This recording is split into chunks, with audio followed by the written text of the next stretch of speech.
दोस्त आज हम लोग पढ़ने वाले हैं या देखने वाले हैं, जो भी आप कह सकते हैं। तो दोस्त आज हम लोग साथ में सॉल्व करने वाले हैं बैंक के कुछ अगले क्वेश्चंस हैं, क्योंकि हम 20 तक कर चुके थे, 21 से हमें करना है। अब वही पुराने जितने भी मुझे मिल रहे हैं वो मैं करवा दे रहा हूँ। अगली जो वीडियो होगी उसमें आपको मैं कोशिश करूँगा कि जो नए वाले एग्जाम हुए हाल फिलहाल के उसके भी कुछ क्वेश्चन करवा दूँ। तो फिलहाल चलिए आगे चलते रहते हैं, टहलते घूमते। तो दोस्त बिना टाइम वेस्ट किए हुए चलिए देखें क्या कैसे इसमें करना है। तो हेलो दोस्तों, welcome back to your own YouTube channel. I hope आप सभी बिल्कुल बढ़िया होंगे, फिट होंगे।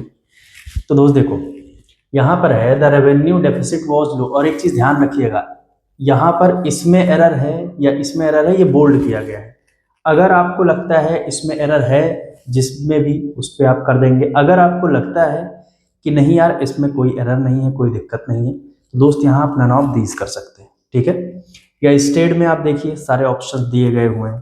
तो एक तरीके से आप ये कह सकते हैं कि ये भी कॉमन एरर ही है, बस उसका एक अलग फॉर्मेट है। मतलब घुमा फिरा के दोस्त पूछता वही है, बस कभी इधर कभी उधर, इतनी सी बात है, ठीक है।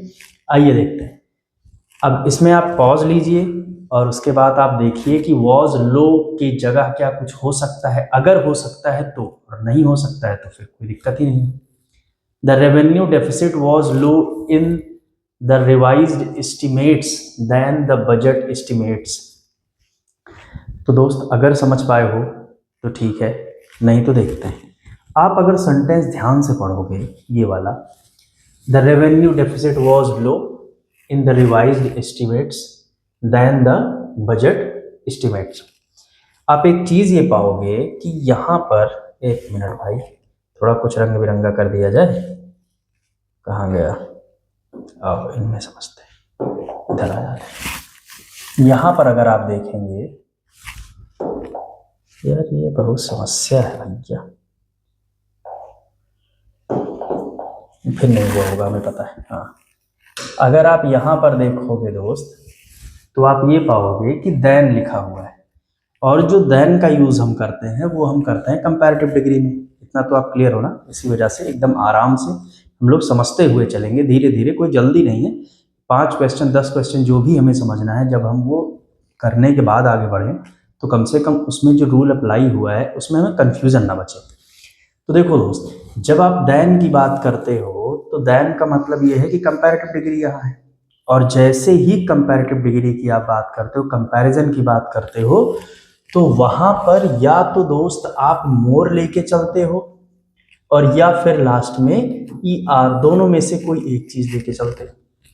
अब यहां पर अगर आप देखोगे तो ना यहां पर मोर है ना यहां पर ई आर है, तो यहां पर जो हम सही करेंगे दोस्त वो ये वाला बी वाला ऑप्शन सही होगा। आई होप आप पहले ही देख चुके होंगे। तो यहां पर हो जाएगा वॉज लोअर, क्योंकि यहाँ जो दोस्त कंपैरिजन हो रहा है रेवेन्यू डेफिसिट का, वो हो रहा है पिछले बजट के एस्टिमेट से। और कंपैरेटिव डिग्री कैसे है ये हम कैसे पहचानेंगे, वो इस चीज से पहचानेंगे जो कि देन लिखा हुआ है, ठीक है। तो आई होप आप ये समझ पाए हो कि यहाँ पर बी वाला ऑप्शन सही है, ठीक। आइए, he has been stayed in the same house for the last 10 years। चलिए भाई, अब इसमें भी पॉज लीजिए, और इसमें थोड़ा सा एक एडवांस रूल है, अगर आपको पता लग पाए तो ठीक है, नहीं तो गड़बड़ा जाएगा।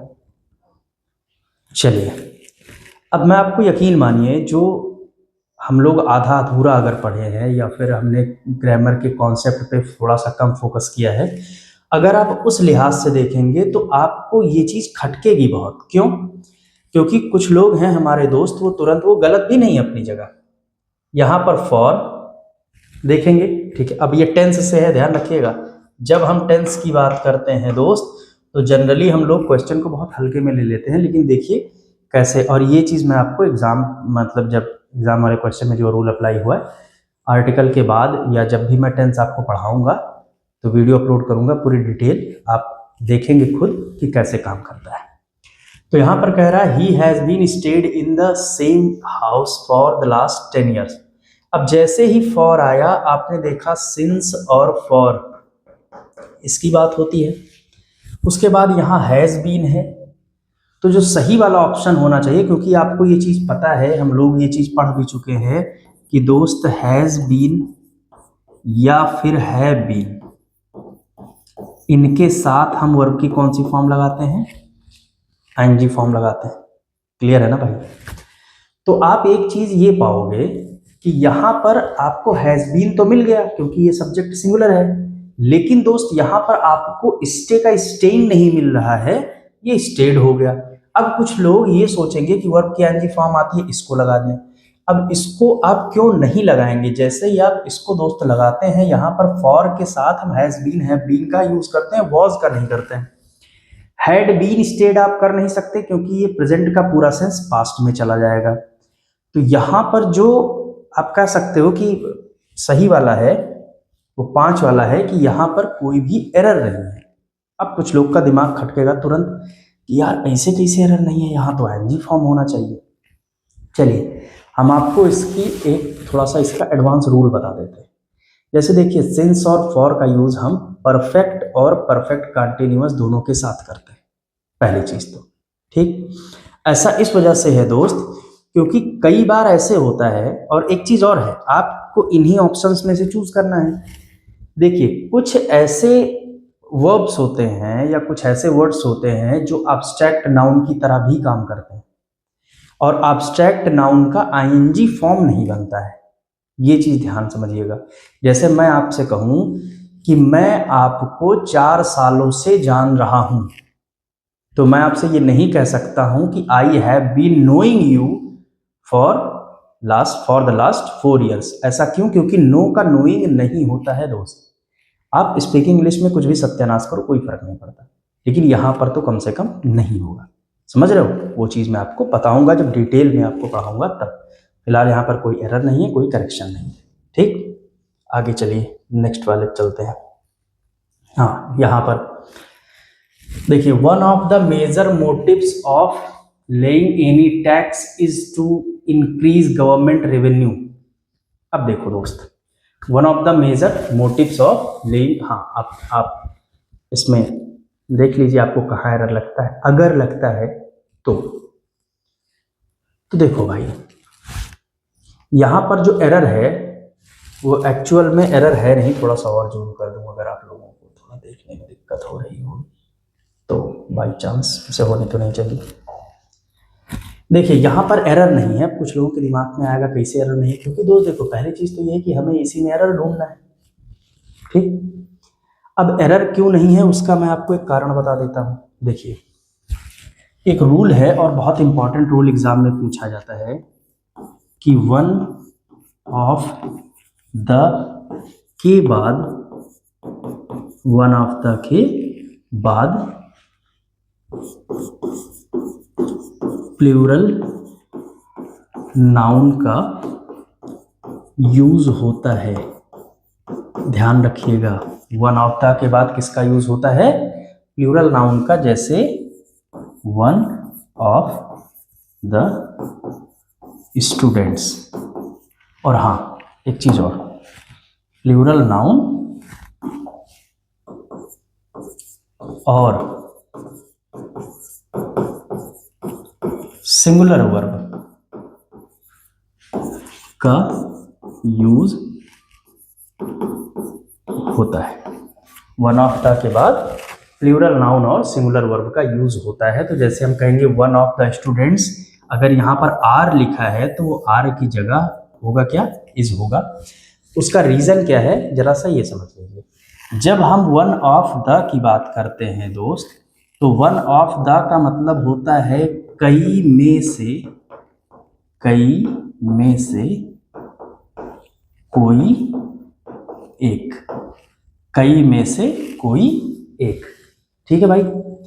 अब जब आप कई बोलते हो, यही वजह है कि इसके बाद प्लूरल नाउन लगता है, क्योंकि हम कई की बात कर रहे हैं। आप ये नहीं बोल सकते कई बच्चा, आप समझो ऐसे, आप कई बच्चे बोलोगे। ठीक है, कई घोड़ा नहीं बोलोगे, आप कई घोड़े बोलोगे। आप समझ रहे हो, हिंदी में भी हम प्लूरल यूज करते हैं।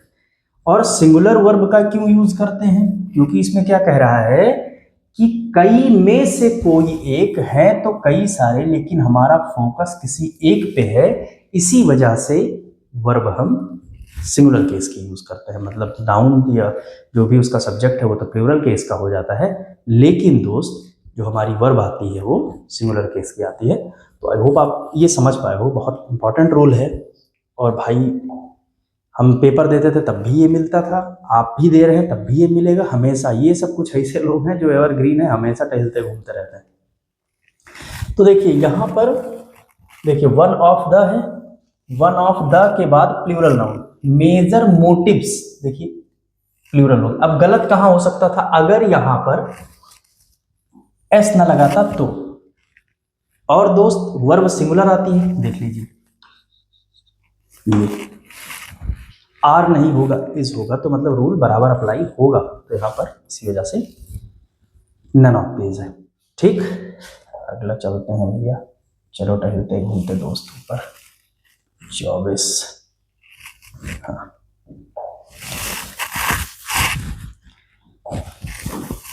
चलिए भाई, इनको मिटाने के बाद फिर आगे बढ़ते हैं। अब इसमें देख लीजिए, had you been told us earlier we would have helped you। अब देखो दोस्त, यहाँ पर आप अगर समझ गए हैं तो ठीक है, नहीं समझे तब भी ठीक है, कोई दिक्कत नहीं है।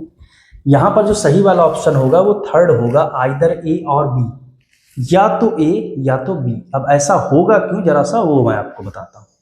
देखो बंधु, यहाँ पर कुछ ऐसे होगा, ध्यान से समझिए। कंडीशनल क्लॉज में आप इफ लिखते हैं, फिर सब्जेक्ट टेंस का है, सब्जेक्ट लिखते हैं, फिर हैड लिखते हैं, फिर वर्ब की थर्ड फॉर्म, फिर डॉट डॉट, फिर सब्जेक्ट, फिर वुड या माइट भी कर देते हैं, दोनों, ज्यादातर आपको वुड ही मिलेगा, फिर हैव, फिर वर्ब की थर्ड फॉर्म, और अगर आगे कुछ बचता है तो वो। तो इफ सब्जेक्ट, अब ये लगता कब है, जरा सा ये समझिए। अगर कहीं पर पास्ट की कोई कंडीशन होती है और वो कंडीशन पूरी होने पर जो चीज होती, उसके लिए हम इसका यूज करते हैं। जैसे अगर मैं कहूं, अगर मैं राजा होता तो राजमहल में रहता, तो यहां पर हम कहेंगे इफ, एक चीज रुकिए मैं आपको थोड़ा सा और क्लियर कर दूं। अगर तुम मेरे पास आते तो मैं तुम्हें पैसे देता, ऐसे मान लो, तो हम यहां कहेंगे if you had come to me I would have given money to you. देखिए पास्ट की एक शर्त है, पास्ट की एक शर्त ये है कि तुम मेरे पास आते, अगर तुम मेरे पास आते तो उसका रिजल्ट क्या निकलता, मैं तुम्हें पैसे देता। ठीक है दोस्त, अब आप ये देखो, इफ आया, सब्जेक्ट आया, हैड आया, कम की थर्ड फॉर्म कम ही होती है, फिर आगे जो बचा वो सब्जेक्ट आ गया, वुड हैव आ गया, और फिर वर्ब की थर्ड फॉर्म आ गई, आगे जो बचा वो। एक तरीका ये होता है लिखने का। दूसरा दोस्त इसका जो रूल होता है वो ये कहता है कि अगर इफ का यूज ना हुआ हो तो आप क्या करेंगे, आप हैड रखेंगे पहले, मतलब इनको हम इफ की जगह लेके चले आएंगे। Had plus subject plus verb की थर्ड फॉर्म, फिर आप, हाँ, फिर आप सब्जेक्ट लिखेंगे, इधर वैसे रहेगा, वुड या माइट जो हो सकता है, आपको 10 में से 9 बार लगभग वुड ही मिलता है, have plus third form dot dot. Same चीज आप इसको ऐसे लिख सकते हैं, had you come to me I would have given money to you. मतलब दोस्त सही ये भी है, सही ये भी है, बस यहाँ इफ का यूज होता है, और यहाँ इफ का यूज जब नहीं होता है तो हम हैड को बाहर लेके चले आते हैं। अभी आप समझ गए ना, होगा सारा कुछ सेम, इधर तो कुछ होगा ही नहीं, टेंशन। बस ये समझ लीजिए, अगर इफ का यूज हुआ है तो सब्जेक्ट के बाद हेल्पिंग वर्ब आएगी, और अगर इफ का यूज नहीं हुआ है तो इफ की जगह लेने के लिए हम सब्जेक्ट को, मतलब हैड को इधर रख देंगे। सेम इसी रूल से एरर बना हुआ है, और कैसे बना हुआ है देखिए, हैड यू बीन, अब देखिए बीन कहीं पर है नहीं, ठीक, बीन कहीं पर है नहीं, क्योंकि हैड के बाद स्ट्रक्चर क्या था, had plus subject plus verb की थर्ड फॉर्म, फिर आगे कुछ है तो, फिर सब्जेक्ट, फिर वुड हैव, फिर वर्ब की थर्ड फॉर्म, आगे है तो कुछ। अब देखो दोस्त, यहाँ पर है जो रूल मैं आपको बता रहा हूँ, ये सीधा रूल मैं एग्जाम वाले ही क्वेश्चंस पे अप्लाई कर रहा हूँ और कहीं नहीं। सब्जेक्ट है, ठीक, फिर ये बीन एक्स्ट्रा आ गया है भाई, क्योंकि वर्ब की थर्ड फॉर्म तो टेल का टोल्ड यहाँ लिखा हुआ है, फिर आगे बच गया, फिर वी आ गया, वुड हैव आ गया, और फिर वर्ब की थर्ड फॉर्म आ गई, आगे कुछ है नहीं तो लिखा नहीं, इसी वजह से बीन हट जाएगा, तो ये हो जाएगा हैड यू, तो मतलब ये भी सही है। और अगर इफ लगा दिया तो दोस्त, इफ लगने के बाद क्या होता है, if plus subject plus had हो जाता है, सब्जेक्ट के बाद हैड आ जाता है, तो देखिए इफ सब्जेक्ट हैड, तो आइदर ए और बी, ये वाला सीन होगा। ठीक है दोस्त, तो आई होप आप समझ पाए हो इनका सारा खेल क्या है। देखिए रूल्स वही हैं, सारा खेल वही है, और ये जो चीज़ हो सकता है कि अगर आप देख रहे हो आपके ऊपर से भाग रही हो, तो आप यकीन मानिए ऐसा कुछ होगा नहीं, क्योंकि जैसे मैं आपको ये चैप्टर्स पढ़ा दूंगा या बता दूंगा, जो भी आप कह सकते हैं, हम लोग साथ में समझने वाले हैं, तो फिर कोई दिक्कत नहीं होने वाली दोस्त। अगला देखिए, we had no other option without to admit him. देखो दोस्त, यहां पर या तो हम बट टू का करेंगे यूज, या फिर हम एक्सेप्ट का करेंगे, जिसका मतलब होता है के अलावा या सिवाय, ठीक। तो क्या कह रहा है कि we had no other option, हमारे पास कोई और ऑप्शन नहीं है के अलावा बट टू या except admit him. Without to use नहीं होगा, गलत है, विदाउट टू यूज हम नहीं करेंगे, बस आप बट टू का यूज करेंगे, तो टू के बाद देखिए सभी प्रीपोजिशंस को छोड़कर टू के बाद वर्ब की फर्स्ट फॉर्म आती है, बाकी सभी प्रीपोजिशंस के साथ वर्ब की आईएनजी फॉर्म आती है, ये ध्यान रखिएगा, ठीक। जैसे हम ये नहीं कह सकते थैंक्स फॉर कम, आप जब बोलोगे तो आप बोलोगे थैंक्स फॉर कमिंग, लेकिन थैंक यू टू कम, आप समझो, टू के बाद वर्ब की फर्स्ट फॉर्म आती है, बाकी जितने भी प्रीपोजिशंस होते हैं उनके बाद वर्ब की आईएनजी फॉर्म आती है।